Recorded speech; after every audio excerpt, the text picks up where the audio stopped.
बिस्मिल्लाहिर्रहमानिर्रहीम। अस्सलाम वालेकुम व्यूअर्स, कैसे हैं आप लोग।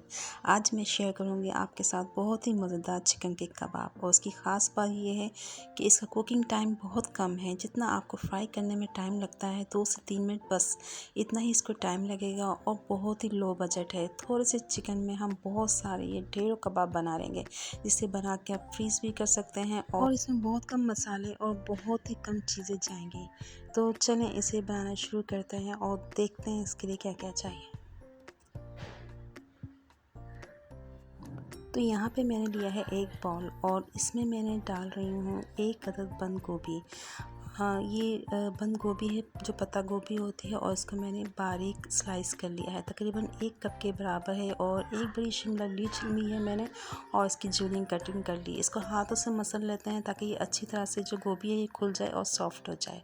तो इसको मैंने अच्छी तरह से मसल लिया है। और थोड़ा सा नमक डाल के भी आप इसको इस तरह से मसल लें ताकि जो गोभी और शिमला मिर्च है इसका जो अपना पानी होता है वो रिलीज़ हो जाए। तो बस अब इसमें मैं ऐड कर दूँगी, ये देखें ये चिकन है 250 ग्राम्स, पाव चिकन लिया है मैंने।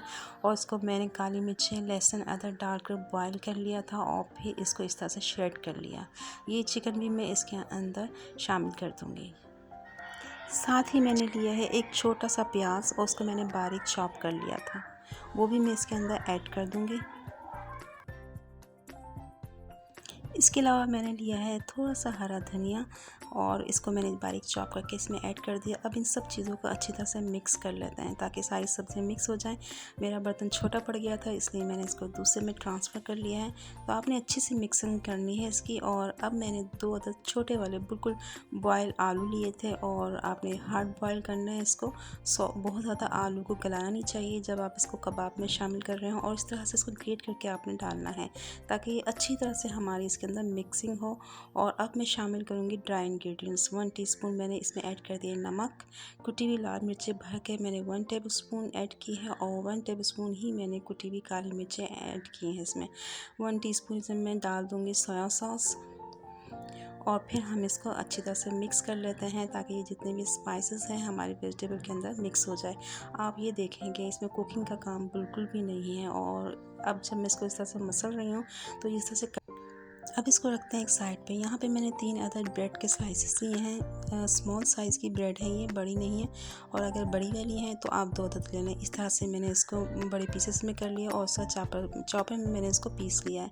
और इसको भी मैं शामिल कर दूँगी अपने इस मिक्स में। और फिर इसको आप मिक्स करें अच्छी तरह से। ये देखें इससे हमारी बाइंडिंग हो जाएगी और अच्छे से हमारे कबाब बन जाएंगे। पानी का एक कतरा भी मैंने इसमें शामिल नहीं किया है और ये इस तरह से इसकी बाइंडिंग हो रही है।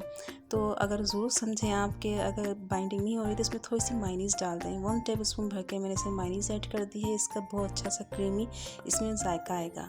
तो बस इससे इतने कम इंग्रेडिएंट हमारे जाएंगे। और आखिर में हरी मिर्ची ऐड कर रही हूँ, ये ऑप्शनल है। अगर आपको तीखा खाना पसंद है तो आप डालें, नहीं तो आप इसको स्किप कर दें। अब हाथ को आप साफ़ कर लें ऑयल से और इस तरह से एक छोटे साइज़ की आपने टिकिया बनानी है। टिकिया अपने पसंद की जैसी शेप रखना चाहें बना सकते हैं। और ज़रा आपने इसको पतली बनानी है, बहुत मोटी मोटी नहीं बनानी, ताकि जब हम इसको फ्राई करें तो अच्छी तरह से अंदर तक ये फ्राई हो और मज़े का इसका टेस्ट आए। तो ये देखें इतने से चिकन से और थोड़ी सी सब्ज़ी से कितने ज़्यादा कबाब बन गए हैं। और आपको कुकिंग भी नहीं करनी पड़ी इसके लिए। तो मेहमान आ जाए और टाइम ना हो तो उसके लिए तो ये रेसिपी बहुत परफेक्ट है। अब यहाँ पे मैंने एक अंडा लिया है और इसको मैं अच्छी तरह से बीट कर लेती हूँ। थोड़े से मेरे पास ब्रेड क्रम्स हैं, इसकी मैं कोटिंग करूँगी और इससे जो है ये मैं कबाब फ्राई करूँगी।